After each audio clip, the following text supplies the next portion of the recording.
सावन में लोग शिव जी पर अभिषेक करते हैं। शंकर जी पर अभिषेक करने से क्या मिलता है? जो भगवान शिव की पूजा करता है, जो भगवान शिव की आराधना कर सकता है, वही पूजा और आराधना करने वाला भगवान कृष्ण का भक्त हो सकता है। शिव की कृपा से ही कृष्ण की भक्ति मिलती है, वरना मिल नहीं सकती।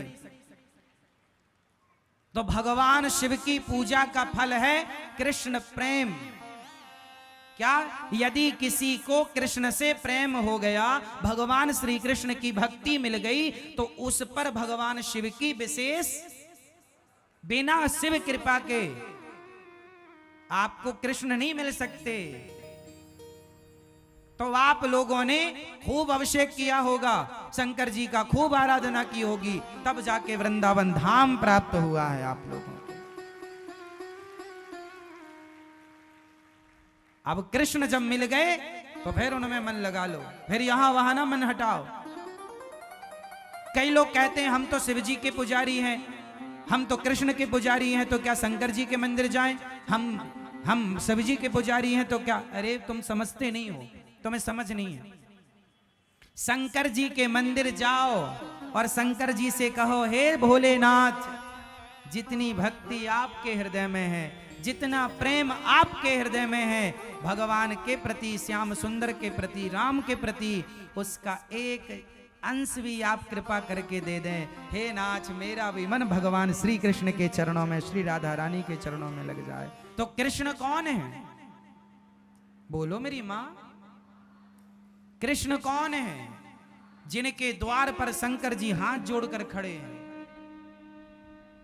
मैया, ओ यशोदा मैया। हाँ बाबा। अरे मैया, बड़ी दूर से आयो हूं, एक बार अपने छोरा को दर्शन कराए दे। मैया बोली, बाबा रुक, वहीं बैठो रहियो। मैया, यशोदा मैया कह रही है, शंकर जी रुको। शंकर जी रुक गए। वो भगवान जिनके दर्शन के लिए भगवान शंकर द्वार पर खड़े हैं और क्या कहते, मैया एक बार दर्शन कराए दे। मैया बोली, बाबा तेरी शकल बड़ी डरावनी है, मेरो छोरा देखेगो तो डर जावेगो।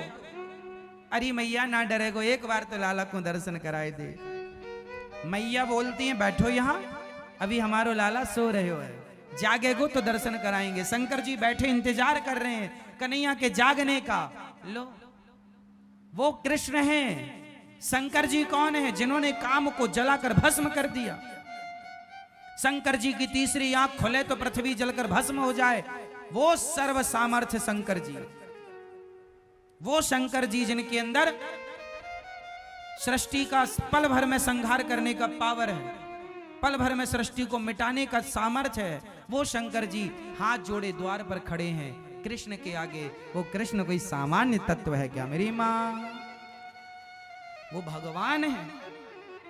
एक बार शंकर जी ने जहर पिया था, आप सबको ये बात पता है। समुद्र मंथन हुआ, जहर निकला, किसने पिया? शंकर जी ने पिया। एक बार शंकर जी ने जहर पी लिया। अब बताओ, जहर यदि हम लोग पी लें तो मर जाएंगे? आप लोग पी लें तो मर जाएंगे? मर जाओगे। लेकिन शंकर जी ने इतना सारा जहर पी लिया, मरे नहीं। हम जहर पी लेंगे तो मर जाएंगे, शंकर जी ने जहर पिया, नहीं मरेंगे। वो शंकर जी जो इतना जहर पी कर ना मरे, क्या उनसे कोई इंसान अपनी होड़ कर सकता है, अपनी तुलना कर सकता है? वो शंकर जी जो देवाधिदेव महादेव हैं, जो कामदेव को जलाकर भस्म कर देते हैं, वो शंकर जी गोपी बनकर उस रास में जा रहे हैं भगवान श्री कृष्ण के। वो कृष्ण तत्व है जिनके पास शंकर जी जा रहे हैं, तुम उन्हें हल्के में ले रहे हो। कृष्ण को कोई सामान्य तत्व समझ रहे हैं आप लोग क्या? कृष्णात् परम किमपि तत्व महम न जाने। कृष्ण से भी श्रेष्ठ कोई तत्व है ये मैं नहीं जानता। शंकर जी भी जिन्हें जान ना पाते, शंकर जी किनका ध्यान करते हैं? सदा वसंतम हृदयारविंदे भवम भवानी सहितम नमामि। जिनका ध्यान शंकर जी करते हैं, भगवान कृष्ण का जन्म हुआ तो दर्शन करने शंकर जी आए, रास हुआ तो दर्शन करने शंकर, जिनका दर्शन करने के लिए लाइन में शंकर जी खड़े हैं, उन कृष्ण को आप सामान्य समझ रहे हैं क्या? कोई मजाक का विषय बना रहे हैं क्या कि वो रास रचाए तो हम भी रचाएंगे? जो काम संत कर सकते हैं ना, तुम ना करो। उनकी भावनाएं अलग हैं, तुम्हारी भावनाएं अलग हैं। उनके विचार अलग हैं, तुम्हारे विचार अलग हैं। सबकी तुलना सबसे नहीं हो सकती मेरी मां। जिस तराजू में सोना तोला जाता है, उस तराजू में टमाटर नहीं तोले जा सकते। टमाटर, सब्जी, आलू तौलने की तराजू अलग होती है और सोना तौलने की तराजू अलग होती है। इंसानों को तौलने की तराजू अलग है और भगवान को तौलने की तराजू अलग है। दोनों को एक तराजू में नहीं तोला जा सकता। आप गलती ये करते हैं कि इंसानों से भगवान की तुलना कर लेते। अरे हम, उन्होंने किया हम भी करेंगे। तो उन्होंने पहाड़ उठाया था, है तुम्हारे बाप में हिम्मत? एक उंगली से उन्होंने इतना सा मुंह खोल के पूरा ब्रह्मांड दिखाया था, है तुम में हिम्मत? भगवान से कहा।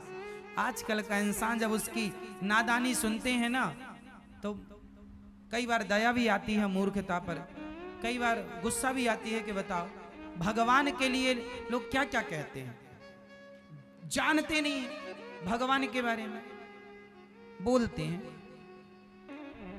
वो रास रचा रहे हैं, वो भक्तों पर कृपा कर रहे हैं। उस रास में शंकर जी भी सम्मिलित हो रहे हैं।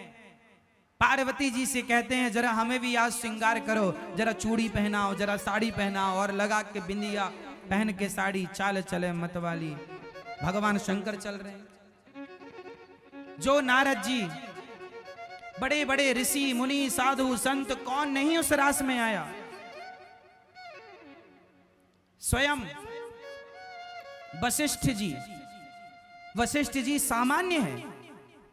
वशिष्ठ जी के पास जितना पावर ब्रह्मा जी के पास है सृष्टि उत्पन्न करने का, जितना पावर भगवान श्री हरि के पास है, भगवान राम, भगवान कृष्ण के पास जितना पावर है, उतना पावर तप के बल पर श्री वशिष्ठ जी ने प्राप्त कर रखा है।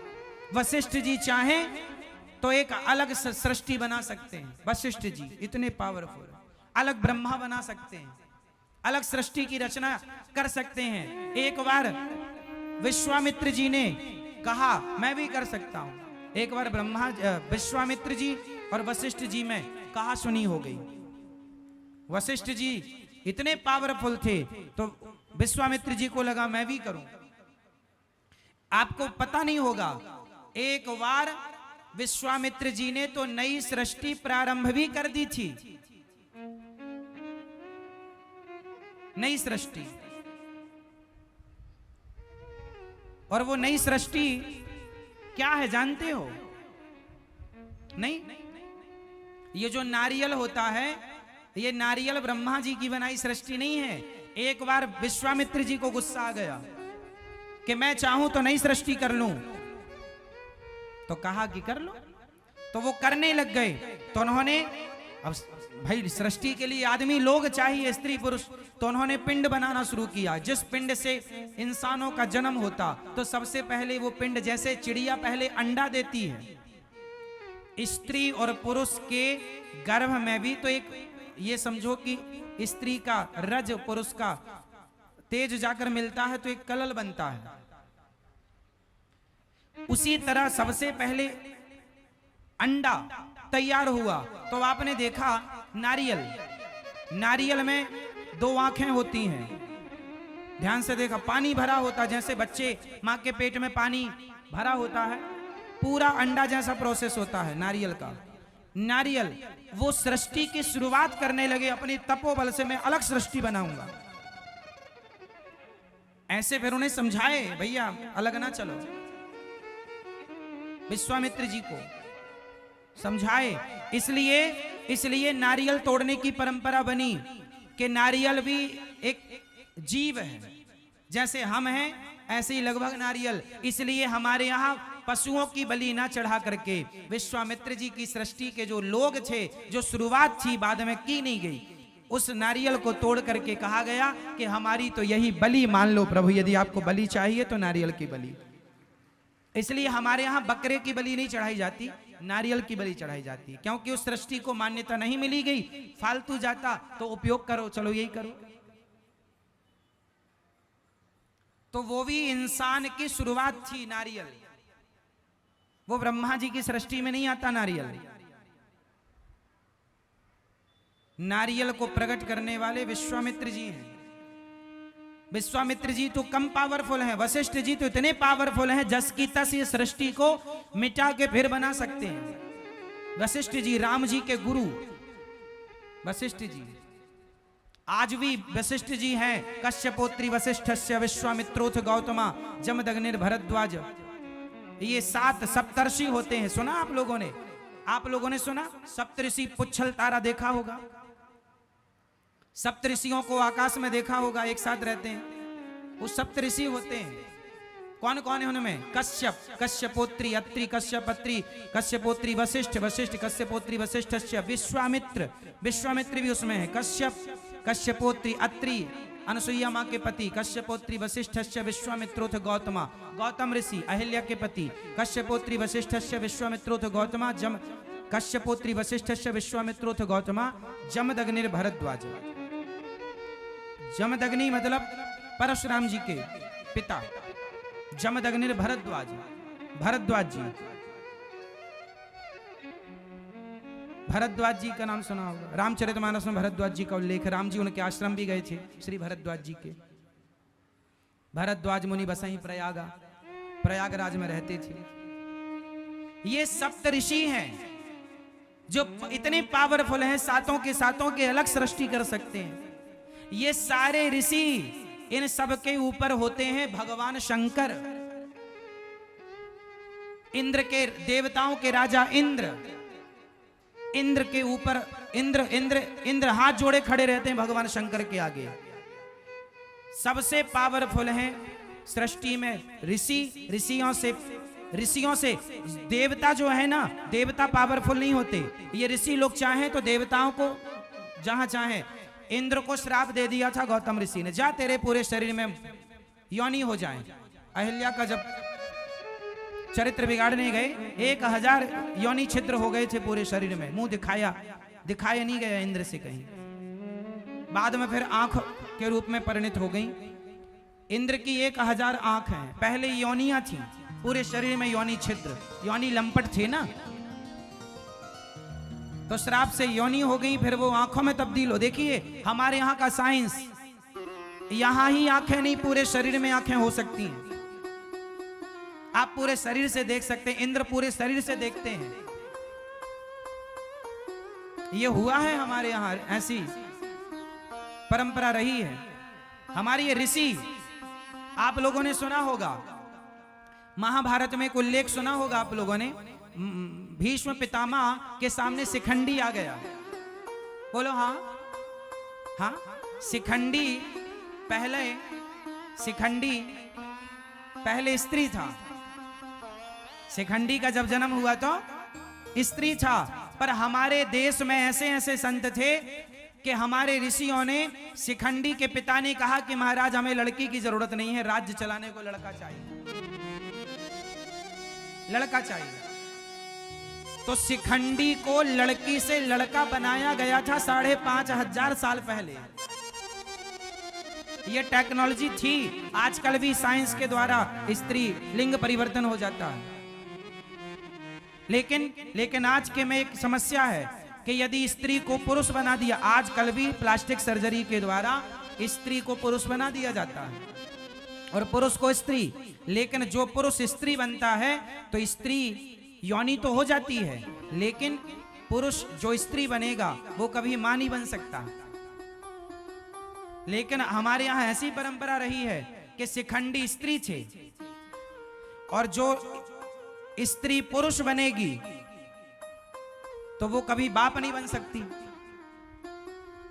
लेकिन शिखंडी जब स्त्री से पुरुष बने तो वो पिता भी बने बाद में। और कई बार हमारे यहाँ स्त्री को पुरुष और पुरुष को स्त्री भी बनाया गया है। शास्त्रों में वर्णन आपको मैं कई जगह दिखा दूंगा।